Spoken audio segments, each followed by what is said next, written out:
Yo Salto-san, on se retrouve pour une nouvelle vidéo. Et oui, comme tu l'as vu au titre, c'est une première review de l'histoire de la chaîne. Vous me l'avez beaucoup demandé. Depuis que j'ai fait la première vidéo sur Boruto, tout le monde m'envoie des messages très régulièrement, fait des reviews fumier. J'étais en plein montage d'une vidéo coup de gueule de l'espace qui va sortir dans les jours qui arrivent sur Dragon Ball Super.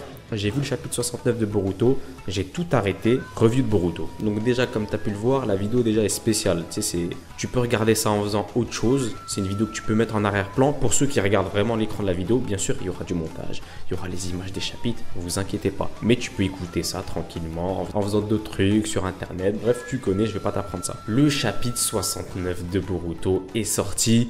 Et franchement, quel chapitre, parce que moi, il m'a plu et il met en place les piliers d'une possible fin d'arc masterclass. On arrive vraiment dans la scène où Code rentre à Konoha par le biais de son pouvoir des griffes là, qu'il avait mis derrière la nuque de Shikamaru. Et il rentre pour choper par le callback Amado et lui dire déverrouille la mise à jour iOS 14 pour que je devienne super puissant. Non mais voilà, bref, il le chope par le callback.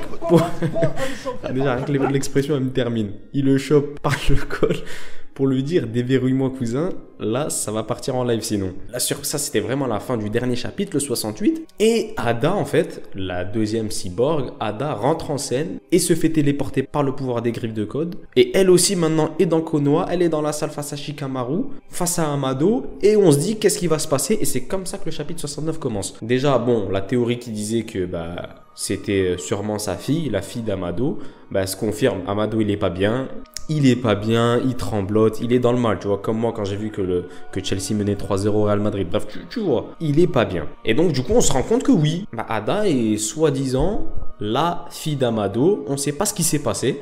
On sait pas comment elle est devenue en cyborg. À moitié, Amado a l'air surpris comme si c'est pas lui qui l'avait fabriqué. Et ça, on le savait déjà depuis un moment parce que à chaque fois que Code faisait une apparition, la première fois par exemple quand il est allé choper Kawaki, Amado se disait c'est bizarre, comment ça se fait, il arrive à le choper aussi vite. Il y a forcément quelqu'un qui l'aide, mais il s'est jamais dit que c'était Ada qui était derrière tout ça. Donc vraisemblablement, il n'avait pas connaissance de l'existence de sa fille en cyborg avant cet événement-là, avant qu'elle apparaisse devant lui.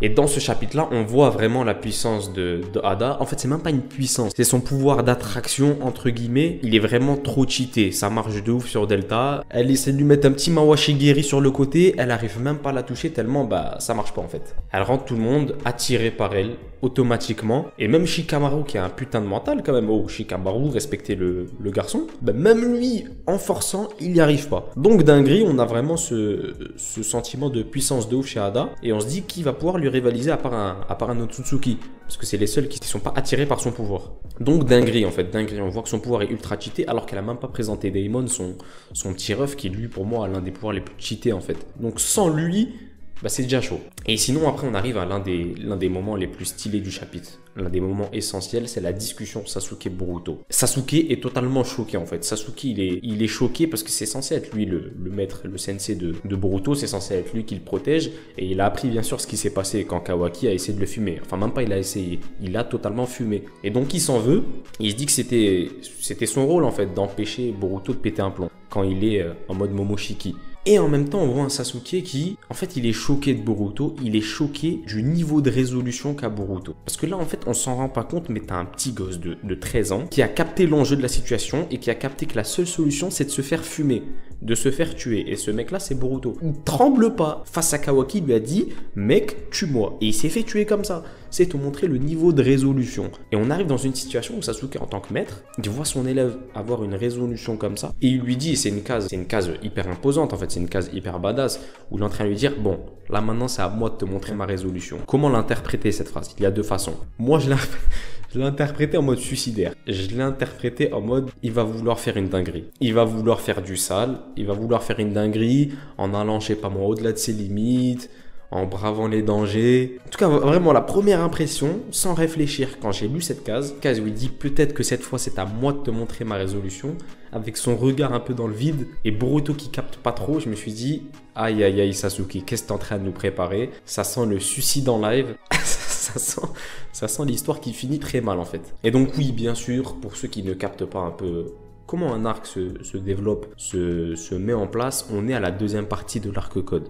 La première partie, c'était le combat dans la forêt. La deuxième partie, c'est le combat dans Konoha, là, avec ce qui est en train de se passer avec Ada et Amado et toute la clique. Et il y aura bien sûr une troisième partie, le combat final, qui vraisemblablement va se faire avec le Code, déverrouiller tous ses pouvoirs. Là, on est vraiment à la deuxième partie qui va amener le combat final. On n'est pas à la finalité de l'arc Code, loin de là. C'est vraiment l'échiquier qui est en train de se mettre en place. Et je pense que Sasuke aura un rôle majeur dans ce second acte. Et ensuite, bah, t'as Kawaki en fait. Kawaki qui se réveille en direct de sa cellule en plein Grigny Centre. Il a face à lui le commissaire Naruto. Le mec est en GAV et t'as le discours de Naruto qui, toujours dans la lignée, dans la continuité, même si le mec en face de Naruto a fumé son fils, il a le recul nécessaire, il pète pas un plomb et il l'encourage en fait. Continue à lui dire que sa place c'est à Konoha, etc., etc. En fait, je pense qu'avec la discussion qu'a Boruto et Sasuke, c'est le deuxième truc à retenir qui est essentiel dans ce chapitre, c'est qu'on se rend compte que Sasuke, comme Naruto, comprennent en fait ce que ressent Kawaki. Les deux. Kawaki, c'est ni un Sasuke bis, ni un Naruto bis,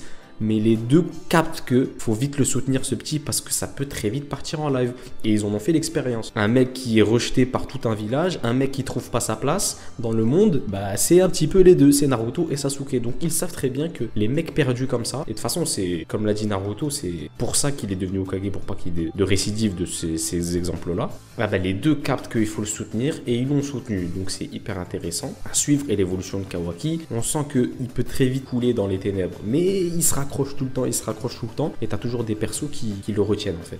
Arrive le moment où Shikamaru, bon comme dans Taxi 4, alerte générale dans tout Konoha, il appelle tout le monde, mais très vite il se rend compte que tu peux appeler n'importe qui face à Ada, tu peux strictement rien faire, elle a un pouvoir déroutant. Donc il essaie de négocier avec elle et ça confirme vraiment mon intuition qui dit que cette deuxième partie d'arc, là, ce deuxième combat, l'arc invasion de Konoha par Code, va aboutir inévitablement à ce que Code ait sa puissance maximale. Et une fois qu'il aura sa puissance maximale, je pense pas qu'Ada lui sera utile parce qu'elle est trop volatile, elle est trop bipolaire. Et une fois qu'il aura atteint son objectif, c'est bon, c'est fini. Je pense même qu'Ada reste à Konoha. Limite, elle devient une alliée, tu vois, elle protège Kawaki, on n'en sait rien. Mais je pense que le rôle d'Ada va se terminer une fois que Code va avoir son plein pouvoir. Et donc Shikamaru tente la carte de la négociation. Franchement, ça peut grave passer. À voir au prochain chapitre. Surtout qu'on a vu que Naruto a été appelé, du coup il est parti et Kawaki se met direct en mode de Tsutsuki, il a son œil qui devient noir, il va passer à l'action directement. Donc lui, comme Boruto, comme Sasuke, tout le monde ça va être une mêlée générale. Et donc voilà, pour les prévisions, je pense vraiment que Ada, son rôle, en tout cas son rôle en tant qu'assistant de Code va se terminer une fois que Code aura les pleins pouvoirs parce qu'il aura limite plus besoin d'elle, il sera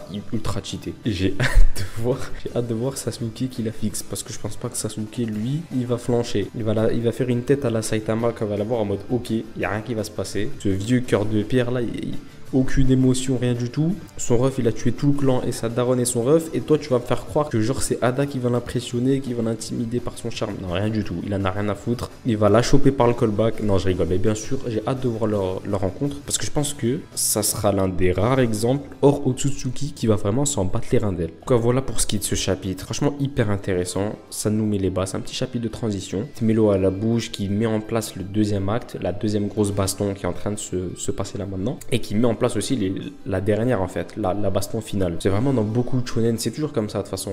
Dans la majorité des arcs, il y a 3 grosses parties, 3 grosses bastons. Et là, on est à la deuxième. Ça prépare la grosse baston finale. En tout cas, les points à retenir, c'est Sasuke suicidaire ou non. Kawaki va-t-il rester sur le droit chemin ou non? Je pense que là, par contre, oui.